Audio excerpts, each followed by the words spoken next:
بسم اللہ الرحمن الرحیم۔ السلام علیکم دوستو، آج کی ویڈیو بہت زیادہ ضروری ہے، خاص کر ان لوگوں کے لیے جو سعودی عرب عمرہ پر جانا چاہ رہے ہیں۔ سعودی حکومت کی طرف سے ایک اہم اعلان کیا گیا ہے، جس کے حوالے سے جو بھی غیر ملکی سعودی عرب عمرے کے لیے جانا چاہ رہے ہیں، خاص کر پاکستانی، ان کو جو 5 دن یا 3 دن قرنطینہ کا جو قانون تھا اس سے استثناء دے دیا گیا ہے۔ یعنی اگر آپ لوگ سعودی عرب عمرہ پر جانا چاہتے ہیں تو آپ اب بغیر قرنطینہ کے ڈائریکٹ سعودی عرب جا سکیں گے۔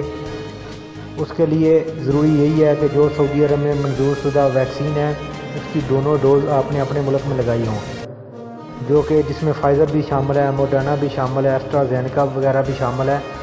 ان ویکسین کی اگر آپ نے دونوں ڈوز اپنے ملک میں لگوائی ہوئی ہیں تو آپ ڈائریکٹ فلائٹ کے ذریعے سعودی عرب جا سکتے ہیں اور عمرے کی ادائیگی کر سکتے ہیں۔ آپ کو ایک دن کا بھی ادھر قرنطینہ نہیں کرنا پڑے گا۔ اور اس کے ساتھ ساتھ جو ایک اور اچھی خبر ہے، اب سعودی حکومت نے جو بھی 18 سال سے زائد عمر کے حج عمرہ زائرین ہیں ان کو اجازت نامے جاری کر دی ہیں۔ جو بھی سعودی عرب جانا چاہ رہا ہے وہ جا سکتا ہے۔ اور اس کے ساتھ ساتھ جو اہم خبر ہے، سعودی حکومت نے جو عمرے کے ویزے ہیں ان کی مدت 15 دن سے بڑھا کر 30 دن کر دی ہے۔